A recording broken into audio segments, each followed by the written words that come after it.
Good day, and welcome to our third video in a series of presentations on particular cases of patients who underwent MCG testing and the effects that accurate early detection had upon their lives. The purpose of this video is to highlight a recurring theme amongst our patients. MCG delivers vital information that conventional imaging tools seem incapable of delivering. In today's case, for a patient with a post-coronary artery bypass grafting, MCG not only detected severe local ischemia due to obstructive coronary artery disease, but also later detected the functional recovery from a high state of ischemia to a lower and safer level following 4 months of successful primary prevention treatments. Today's patient is a little bit different than usual because they're a doctor themselves and in fact designed his own treatment program. His initial presentation in a 2004 catheterization showed 100% mid-LAD stenosis, with other arteries also involved to a moderate degree. A coronary artery bypass grafting was successfully performed at the age of 54, and he'd been doing well since 2004 with no symptoms or other events. He also took no medication for the past 16 years since CABG, and followed a vegan diet with some fish allowed as best as possible. Other coexisting diagnoses include severe sleep apnea, treated via CPAP every night. His blood pressure was variable, averaging 128/86 over this period of time as well. During his technical due diligence before buying one of our systems himself, he actually performed MCG tests on his own body to check the state of his health. At the time, his weight averaged around 206 pounds with a BMI of 27. His lifestyle at this point was moderately sedentary, taking 60 to 80 minutes out of his week on average to exercise. He never smoked cigarettes or drank alcohol, but even still he was unhappy with his initial results, which we will be discussing later in this presentation. As a result, he began a lifestyle medication program to treat himself, which he later named the Oldendorf Protocol, making him the first patient to start his very own primary prevention management program. We repeated his test in June of 2020 in his own office after acquisition of his first MCG field unit, 4 months after his initial test and after beginning his Oldendorf protocol. The MCG system was not only capable of detecting his initial state, but was also, upon retesting, able to detect and track the progress he had made and the direct efforts it had upon his cardiovascular health in a way that was both quantifiable and replicable. On screen now are 2 rhythm strips, one recorded via a conventional ECG and the other by MCG technology. Both showed that Dr. Oldendorf's EKG showed a phenomenon called left bundle branch block, or LBBB for short. Bundle branch blocks are notoriously impossible to interpret even with the world's best EKG experts. Despite the limits of human capability being unable to pierce the veil this phenomenon creates, MCG was fully able to deliver critical information required to make a diagnosis and report critical outcomes. What was once described as a no man's land of diagnosis has now become a new frontier for discovery. As for his sessions themselves, the first showed scores of 6.0, 4.0, 5.0, and again 6.0. with the recording performed on February 22, 2020. The subsequent 4 tests done in June showed scores of 0.0, 0.0, 4.0, and finally again 0.0. His first session in February was rated as a Category E in the 8 categories rating system, designed by Dr. Shen to assess the severity of a patient's condition. His second session was rated at Category D, an incremental yet significant improvement. Additionally, there had been startling qualitative and functional improvements. The readings on his local ischemia were consistent and reproducible in each test, indicating an obstructive coronary artery ischemia pattern in his initial session, involving his left coronary artery. In addition, the reproducible decreased myocardial compliance points to the chronic nature of his local ischemia in his LAD perfusion territory. The partial resolution of his increased myocardial compliance, global asynchrony, and pulmonary heart disease point to the active nature of his state of myocardial damage in his initial test session involving both sides of the heart. The simultaneous resolutions of myocarditis and inflammation, acute power failure, and myocardial remodeling in the follow-up session are a reassuring sign of a good, solid, functional recovery. What's significant is the persistent intermittent atrial fibrillation and ventricular and incipient arrhythmia reproducibly pointing to the involvement of the conducting pathway's now unmasked presence of left bundle branch block. Simply put, these functional improvements lower Dr. Oldendorf's risks of progressive heart disease, potential chances of sudden cardiac death, and other major adverse cardiac events in the immediate and hopefully long-term future. These are graphical representations of the autopower spectra measurements from both of the patient's sessions. As stated in previous videos, MCG analysis understands the unique expressions of the cardiovascular system by breaking down electrical signals of the heart into frequency bands that can be viewed and measured as such by the analysis engine. These slides demonstrate a resolution of the higher frequency peaks as a part of the functional change to the heart following these primary and secondary preventative measures.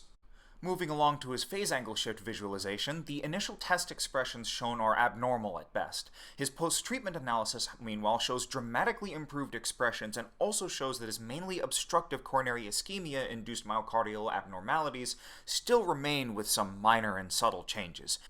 This information was, until now, not available, but with MCG we now have a tool that can perform early detection of these dysfunctions to enable physicians and patients alike to make better informed decisions on the course of actions to be taken.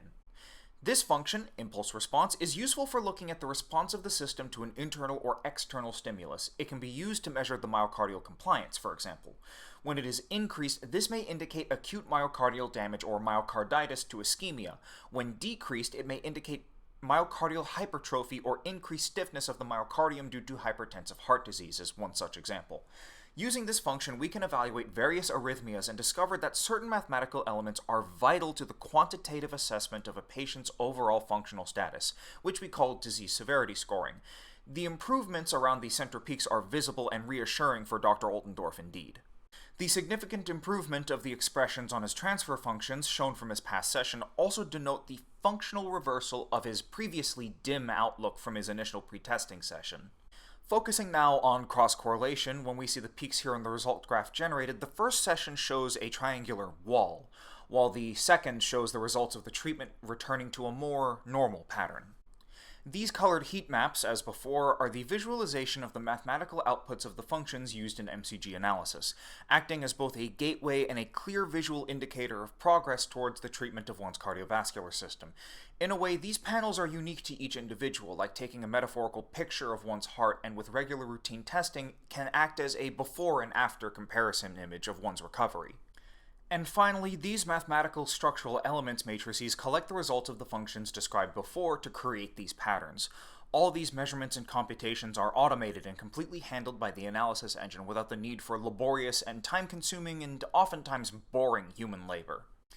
In conclusion, Dr. Oldendorf was experiencing an elevated local ischemia state due to multiple factors which required a comprehensive and systematic approach. Thankfully, his Oldendorf protocol did the job it needed to. The significant functional improvements lowered his risks of MACE and will improve both the quality and hopefully the length of his life. For this patient's case in particular, there are a few points to take away. MCG can deliver the quantitative, functional mathematical measurements otherwise unavailable to aid physician decision-making at bedside to start reversing the course of chronic diseases for better, long-term outcomes at a much lower cost. From our experience with other patients, an overwhelming majority of patients responded quite well to this approach. Coronary artery disease always has a metabolic component plus other physiological factors, meaning that focusing solely on anatomic obstruction is not the way to fully treat patients. At times, bypass surgery and PCI and statin drugs may not be enough. In this case, more systemic approaches must be deployed as well, such as blood pressure control, cholesterol normalization, CPAP setting adjustments for better and more sleep, swimming, yoga, weight management programs, and etc. can all contribute to long-term improvement. Thus, we have concluded that a comprehensive systems functional approach to treatment is the way forward.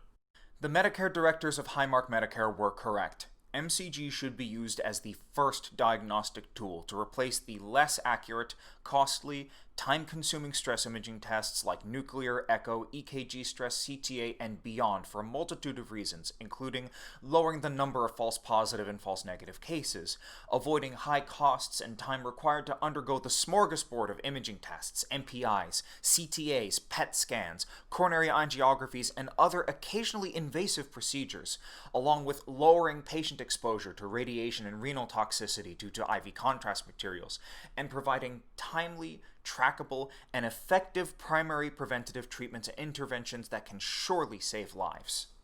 In conclusion, Millions of people face dilemmas like Dr. Oldendorf's on a daily basis, but with MCG, the path towards objective, consistent treatment has been made clear and navigable, giving patients and doctors alike a true shot at tackling and one day dethroning the greatest killer of mankind. Alongside this, we have some special information that I will be paraphrasing from Dr. Oldendorf himself today regarding the Oldendorf protocol that he created, information provided with his permission. Please bear in mind, however, that this is a protocol designed for himself based upon his needs as a patient and his own personal history. This is mainly for demonstrative purposes of the holistic approach he used for his own condition. On screen now are his direct words taken verbatim regarding his own protocol, if you would like to pause the video to see for yourself.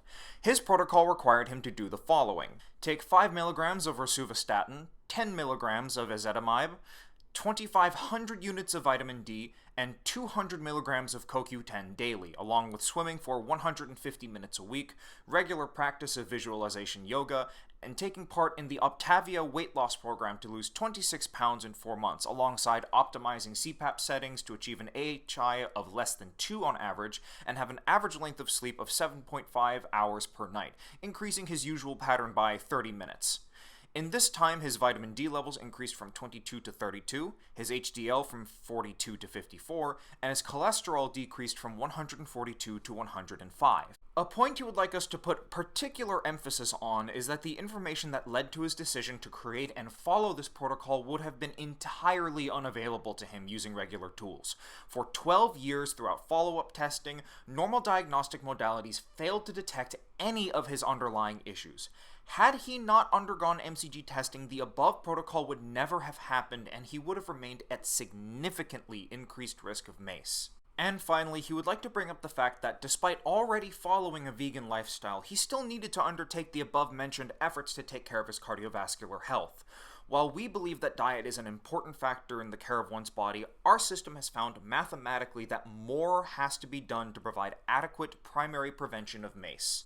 I hope this presentation has proved useful in better understanding some of how our system performs its diagnosis to save lives and cut costs for patients and doctors alike. If you have any questions, feel free to visit our website or send an email to info@premierheart.com, and have a wonderful day. Thank you for your time.